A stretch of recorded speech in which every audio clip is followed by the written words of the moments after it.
Cricket के मैदान में शोर मचाए बिना अपना काम करना और जब देश को सबसे ज़्यादा ज़रूरत हो तब सबसे आगे खड़े होना हर किसी के बस की बात नहीं है। भारतीय क्रिकेट का एक और चमकता हुआ सितारा अंतर्राष्ट्रीय क्रिकेट और घरेलू क्रिकेट को हमेशा के लिए अलविदा कह गया। हम बात कर रहे हैं अपने जिंक्स यानी अजिंक्य रहाणे की, जिन्होंने क्रिकेट के सभी फॉर्मेट से संन्यास की घोषणा कर दी है। एक ऐसा खिलाड़ी जिसने अपने शांत स्वभाव से बड़े बड़े तूफानों का सामना किया। जी हाँ, आज हम बात करेंगे अजिंक्य रहाणे के शांत स्वभाव, संघर्ष भरे जीवन और प्रेरणादायक कहानी की, जिसको उनका अपने देश के लिए क्रिकेट में जो योगदान है उसको शायद कभी भुलाया नहीं जा सकता। हर एक बड़ी कहानी की शुरुआत एक छोटे से सपने से होती है। अजिंक्य रहाणे की कहानी भी कुछ ऐसी ही है। मुंबई की लोकल ट्रेन से प्रैक्टिस सेशन के लिए जाना, मीलों का रास्ता तय करना, ये बिल्कुल भी आसान नहीं था, पर उस युवा खिलाड़ी के दिमाग में एक सपना था, देश के लिए खेलना, सिर पर टीम इंडिया की टोपी सजाना, और शायद यही हर क्रिकेट खेलने वाले खिलाड़ी का सपना भी होता है। घरेलू क्रिकेट में रनों का अंबार लगाने के बाद आखिरकार 2013 का वो दिन आया जब अजिंक्य रहाणे ने इंटरनेशनल क्रिकेट में डेब्यू किया।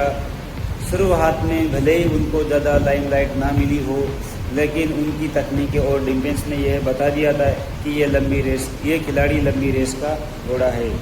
जब बात विदेशी पिचों में खेलने की आती थी तो अजिंक्य रहाणे भारत के सबसे भरोसेमंद बल्लेबाज माने जाते थे।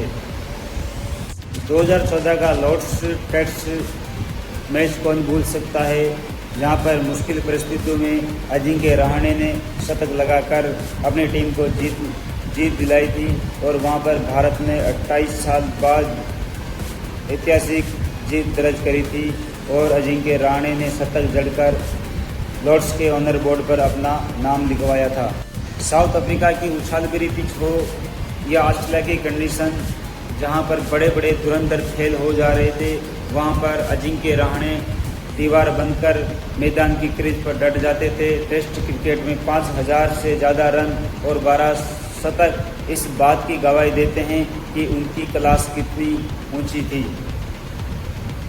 भले ही उनको वनडे और T20 में उतने मौके और निरंतरता न मिली हो, लेकिन वो टेस्ट में भारत की रीढ़ की हड्डी थे और उन्होंने मुश्किल परिस्थितियों में भारत की टेस्ट कप्तानी भी संभाली है। और फिर आया अजिंक्य रहाणे के करियर का वह स्वर्णिम अध्याय 2020-21 की बॉर्डर गावस्कर ट्रॉफी। भारत के अधिकतर खिलाड़ी चोटिल हो गए थे। मोहम्मद शमी का हाथ टूट गया था। विराट कोहली अपने देश लौट आए थे किसी काम से और वो पहले से ही आ जाना तय था। एडिलेड में इंडिया 36 रनों पर ऑल आउट हो गई थी।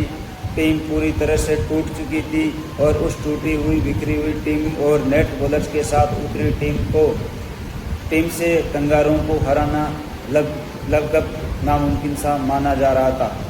ऐसे में अजिंक्य रहाणे ने आगे बढ़कर अपनी टीम का नेतृत्व किया। मेलबर्न में शानदार शतक लगाकर कमबैक किया और उस बिखरी हुई टीम को जिस तरह से उन्होंने सूझबूझ से संभाला है वह आज भी इतिहास में दर्ज है।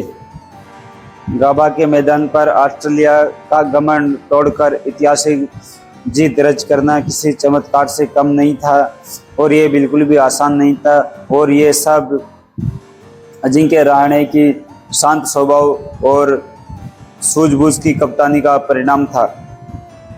ये एक सीरीज की जीत नहीं थी, ऐतिहासिक जीत थी और अजिंक्य रहाणे के लिए ये सबसे अच्छा पल था। और अजिंक्य रहाणे के शांत स्वभाव और आत्मविश्वास की एक बुरा वक्त आता है। अजिंक्य रहाणे के साथ भी कुछ ऐसा ही हुआ। फॉर्म की गिरावट के साथ उनको टीम से बाहर कर दिया गया और सबने ये मान लिया था कि अजिंक्य रहाणे का करियर का द एंड हो गया, लेकिन उन्होंने एक सच्चे योद्धा की तरह हार नहीं मानी। घरेलू क्रिकेट में पसीना बहाया, मुंबई की कप्तानी की और वर्ल्ड टेस्ट चैंपियन 2023 के फाइनल में एंट्री करके उन्होंने सबको हैरान कर दिया। और ये ऐसे ही नहीं होता है दोस्तों, इसके लिए बहुत मेहनत करनी पड़ती, पसीना बहाना, आखिरकार वक्त सबको रोकता है। अजिंक्य रहाणे ने 38 साल की उम्र में संन्यास की घोषणा की तो उनका गला भरवाया और उन्होंने भरे हुए शब्द से गाई। अजिंक्य का मतलब होता है कभी न हारने वाला, लेकिन मैंने हार कई बार देखी है, टीमें जीतने से ज़्यादा बार हारती है। और उन्होंने कहा कि कभी हार नहीं मानी तो आपके दिल में, और आपने मुझे कभी पराया नहीं समझा। अजिंक्य रहाणे एक क्रिकेट नहीं, वह संयम, सादगी और अनुशासन की एक बेमिसाल है। अब अंतर्राष्ट्रीय क्रिकेट से केवल नंबर 278 हमेशा के लिए विदा हो चुका है, लेकिन उनका योगदान भारतीय क्रिकेट इतिहास में हमेशा के लिए अमर हो गया है। Thank you Ajinkya Rahane sir, आपको उस पारी के लिए, हर उस शतक के लिए जो आपने देश के लिए लगाया, हर उस संघर्ष की कहानी के लिए जो आपने अपने देश की क्रिकेट के लिए की। अजिंक्य रहाणे एक ऐसा इंसान था जिसको हमेशा लाइमलाइट में ना रखा गया, पर फ्रंट फुट पे ना रखा गया। उनकी अधिकतर ज़्यादा चर्चे नहीं होती क्योंकि वो ज़्यादा छक्के चौके ना लगाकर डिफेंस करके टेस्ट क्रिकेट में ज़्यादा बोले के लिए पिच पे खड़ा रह के छाती पे बॉल खा के भी देश के लिए उसने जज्बा दिखाया है। और थैंक यू गाबा में ऐतिहासिक जीत दर्ज करवाने के लिए। थैंक यू आपकी 5000 रन और देश के लिए और 12 शतक लगाने के लिए, और आपकी उस संकट भरी कप्तानी के लिए। और आप सबसे हैरानी की बात तो ये थी कि अजिंक्य रहाणे को 5 टेस्ट मैचों में कप्तानी करने का मौका मिला, उनमें से 3 में उन्होंने जीत दर्ज करी और 2 में ड्रा हुआ। एक कप्तान के रूप में अजिंक्य रहाणे टेस्ट में कभी ना हारे। हैरानी की बात यह है, पर उसके बाद उनको कभी कप्तानी का मौका ही नहीं मिला। और आप सभी का भी यहाँ तक वीडियो देखने के लिए थैंक यू, धन्यवाद। और मिलते हैं अगले वीडियो में, तब तक लेके आप सभी को नमस्कार। और हाँ, चैनल को सब्सक्राइब करना बिल्कुल भी मत भूलना, और वीडियो अच्छा लगा तो लाइक करना। और अजिंक्य रहाणे की कौन सी पारी आपको सबसे शानदार लगी वह कमेंट में ज़रूर बताना। मिलते हैं अगले वीडियो में, तब तक के लिए जय हिंद।